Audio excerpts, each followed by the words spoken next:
Hello viewers, আসসালামু আলাইকুম। সাজন farming চ্যানেলের পক্ষ থেকে সবাইকে স্বাগতম। এখন গরমের সময় বোর্ডিং কীরকম রাখা উচিত এবং আমি কীরকম রাখতেছি আপনাদের এই নিয়ে সম্পূর্ণ আজকে একটা ভিডিও। আর প্রত্যেকের ফার্মে একটি ফরেনহাইট স্কেল রাখা উচিত, কারণ তাপমাত্রার মিটার যদি রাখেন তাহলে আপনারা বুঝতে পারবেন তাপমাত্রা কেমন আছে। এখন অলরেডি 35 ডিগ্রির উপরে আছে, এই জন্যে আমি 35 ডিগ্রি, এখানে 35 ডিগ্রি আছে স্কেলে। তো এটা নিচে অবশ্য আরও বেশি আছে, 35 থেকে 36 ডিগ্রি সেলসিয়াস এরকম তাপ আছে।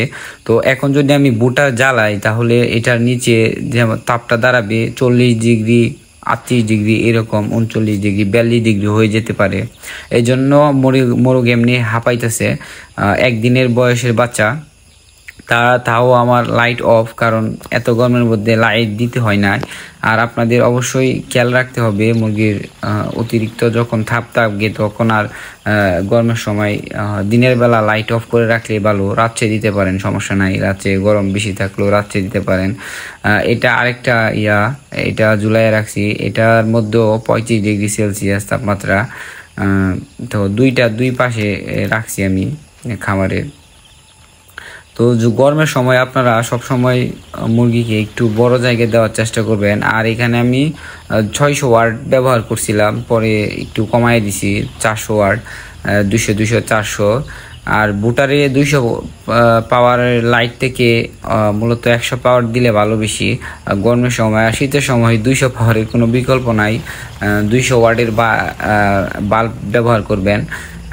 তো নর্মালি 35 ডিগ্রির উপরে তাপ থাকলে মুরগির হয় প্রথম অবস্থায়, প্রথম 1 থেকে 3 দিন পর্যন্ত 35 থেকে 36 ডিগ্রি তাপমাত্রা রাখলে ভালো বাচ্চার জন্যে। তারপরে সপ্তাহ, তারপরে 3 দিন 33 থেকে 34 এরকম রাখলে ভালো। তো এইভাবে তাপমাত্রা মেনটেন করে যদি আপনারা খামার পরিচালনা করতে পারেন, আশা করি ভালো ফল পাবেন। কারণ যেই বাচ্চা ভালো হবে তাপে ছোটবেলায় বোর্ডিং ভালো হবে, সেই বাচ্চার গ্রোথ ভালো হবে, ফলও ভালো হবে, সবকিছুই ভালো হবে, লাভবান খামারি হতে পারবেন।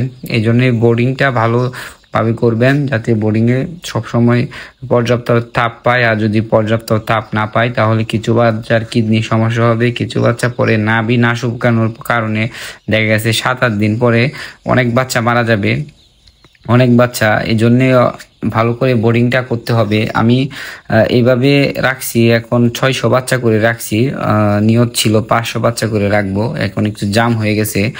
দ্বিতীয় দিনে আমি জায়গা বৃদ্ধি করছি, এখন এটা প্রথম দিনের ভিডিও। আর ভিডিওটা এখন পোস্ট করতেছি আজকে 3য় দিন। তো আশা করি ভিডিওটি ভালো লাগলো। চ্যানেলটি সাবস্ক্রাইব করবেন, একটি লাইক দিবেন, পাশে থাকবেন। ধন্যবাদ সবাইকে।